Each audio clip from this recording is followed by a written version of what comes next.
Olá, eu sou Rodrigo Belmonte, professor de Direito Constitucional e de Direito Administrativo. Vamos conversar um pouquinho hoje sobre processos administrativos. Muita gente chama de PAD, né? Primeiro, uma observação a respeito disso. Quando a gente fala em processos administrativos, a gente está falando de uma infinidade de tipos de processos. O PAD, que eu mencionei para você agora há pouco, é um tipo dele. É o processo administrativo disciplinar que, via de regra, ele prevê como punição a aplicação de uma punição que é a demissão ou cassação de aposentadoria. Dentre os processos administrativos, e são vários, a gente tem a sindicância, o processo de licitação, o pregão, tudo isso é processo administrativo. Então, ao falar em processo administrativo, você precisa entender que existe um leque de tipos de processos administrativos possíveis dentro da administração pública federal, estadual, municipal e distrital. Beleza? Tudo bem? O ponto do processo administrativo que eu quero conversar com vocês hoje diz respeito à ampla defesa. Ampla defesa e contraditória, exatamente aquela garantia constitucional prevista no artigo 5º, dada a todas as pessoas que estão litigando em processo judicial ou processo administrativo. Exatamente. A garantia da ampla defesa e do contraditório, ela é prevista para processos administrativos. Aquele processo que você está levando uma multa de trânsito, ele vai exigir ampla defesa e contraditório. Você vai poder se defender nele. Mas sobre processos administrativos e a ampla defesa e contraditório, tem algumas coisas que eu preciso falar para você. Uma delas é que na sindicância investigativa,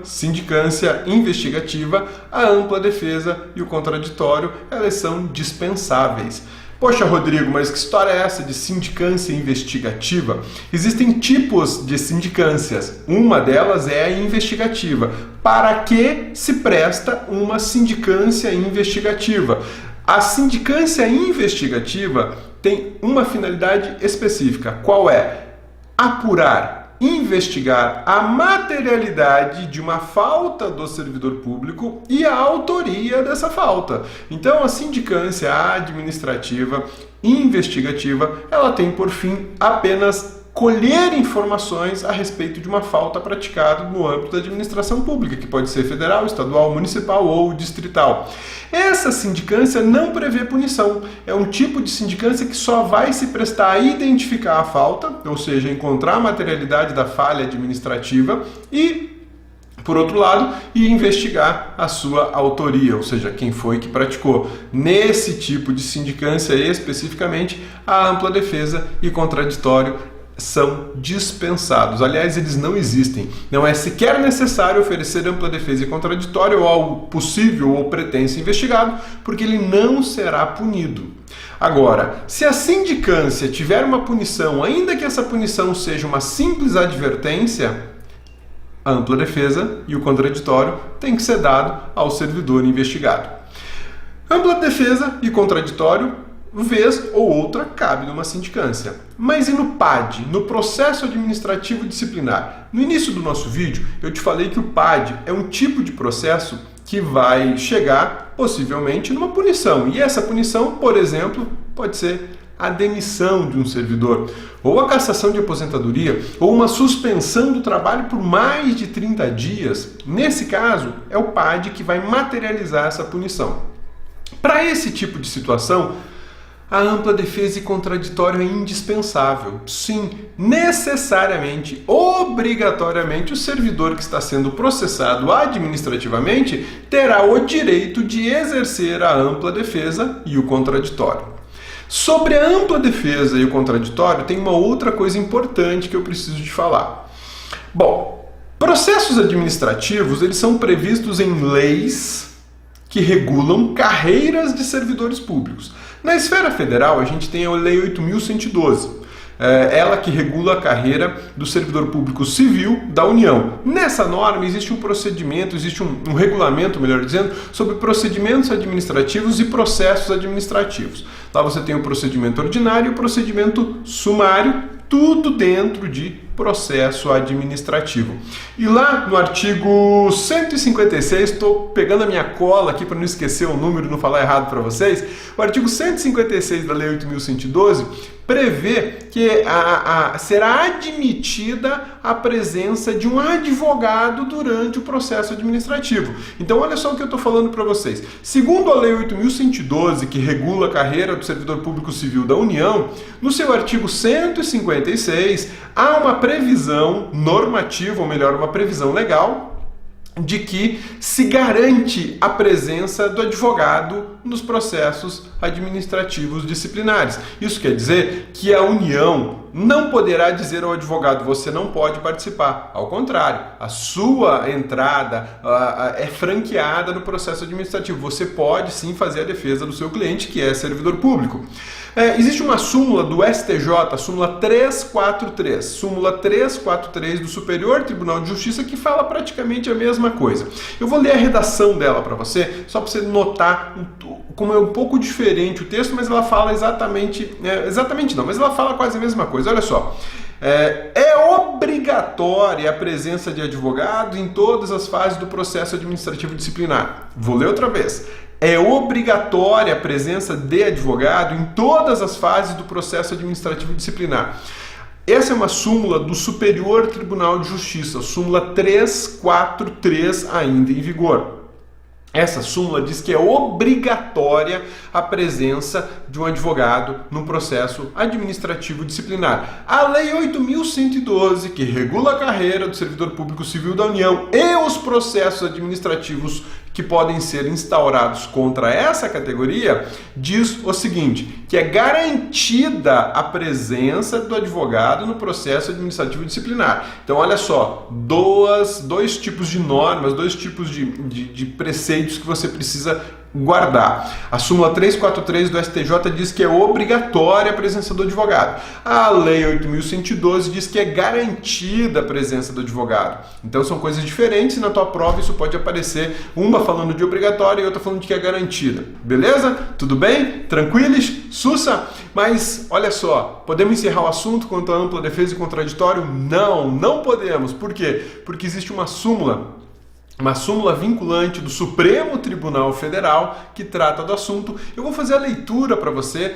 pausadamente, dessa súmula para que você consiga captar, perceber a diferença entre a súmula vinculante do Supremo Tribunal Federal, a súmula 343 do STJ e a Lei 8.112, que regula a carreira dos servidores públicos civis da União. Olha só, súmula vinculante número 5 do Supremo Tribunal Federal.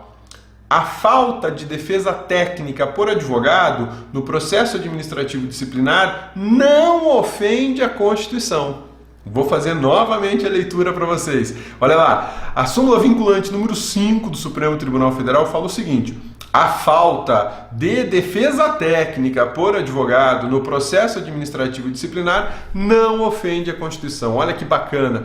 Você tem 3 informações super importantes agora para gravar para a tua prova, né? Uma da Lei 8.112, que diz que é garantida a presença do advogado no processo administrativo disciplinar. A súmula 343 do Superior Tribunal de Justiça, que diz que é obrigatória a presença. E a súmula vinculante número 5 do Supremo Tribunal Federal, que diz que a falta da defesa técnica feita por advogado não ofende a Constituição, portanto, não ofende a ampla defesa e o contraditório. Pô, cabeça, e agora, o que eu faço na hora da prova? Você tem que estar ligado na tua prova, porque o teu examinador pode perguntar o seguinte: segundo a orientação jurisprudencial pacífica do Superior Tribunal de Justiça, é obrigatória a presença de advogado em processos administrativos disciplinares? Resposta correta, sim. Outra prova pode perguntar o seguinte: segundo a Lei 8.112, é garantida a presença do advogado? Sim, é garantida, mas não é obrigatória. A 8.112 garante o acesso do advogado ao processo administrativo disciplinar, mas não obriga que o advogado esteja presente para a prática de atos do processo administrativo disciplinar. E tua prova ainda pode perguntar o seguinte: segundo a súmula vinculante número 5 do Supremo Tribunal Federal, A falta de advogado no processo administrativo disciplinar ou a falta de defesa técnica feita por advogado no processo administrativo disciplinar não ofende a Constituição, leia-se ampla defesa e contraditório. Correto, não ofende. São 3 regras importantíssimas sobre ampla defesa e contraditório que você precisa tomar ciência. E o que vale na prática, Rodrigo? O que vale na vida real, né? Eu trabalho com processo administrativo, faço parte de comissão de sindicância. Meu amigão, minha amigona, se você está numa situação de processo administrativo como membro da comissão ou até como investigado, espero que como investigado não, porque isso é ruim, né? Mas se você estiver trabalhando com isso, entenda que a súmula vinculante do Supremo Tribunal Federal é o que prevalece, tá? É o que prevalece. O advogado no processo administrativo disciplinar, ele é dispensável por força da súmula vinculante do Supremo Tribunal Federal. O que isso quer dizer? Isso quer dizer que se o advogado não estiver presente no processo administrativo disciplinar, isso não gera nulidade por violação da ampla defesa e do contraditório. Mas se o advogado estiver presente, a Lei 8.112 em processos administrativos disciplinares federais autoriza, garante que o advogado se faça presente e faça ampla defesa do seu cliente. Na verdade, ele não vai fazer a ampla defesa, vai fazer uma defesa técnica, né? Por quê, Rodrigo? Qual a diferença de ampla defesa e defesa técnica? Quando a gente fala ampla defesa no seu aspecto constitucional e processual, a ampla defesa ela é ampla porque a parte pode fazer sua defesa pessoalmente sem advogado. E ela é ampla porque essa mesma parte que pode fazer a defesa pessoal pode se utilizar de um advogado fazendo a sua defesa técnica.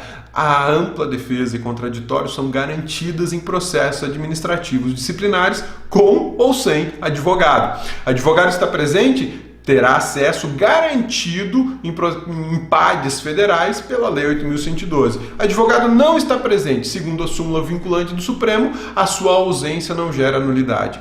E a súmula 343 do STJ, ela acaba caindo em desuso. Ela ainda não foi revogada pelo STJ, mas ela acaba por cair em desuso. A sua inaplicabilidade decorre da força vinculante da súmula número 5 do STJ, deixando de ser obrigatória a presença do advogado em processos administrativos disciplinares. Beleza? Sussa, tranquilos?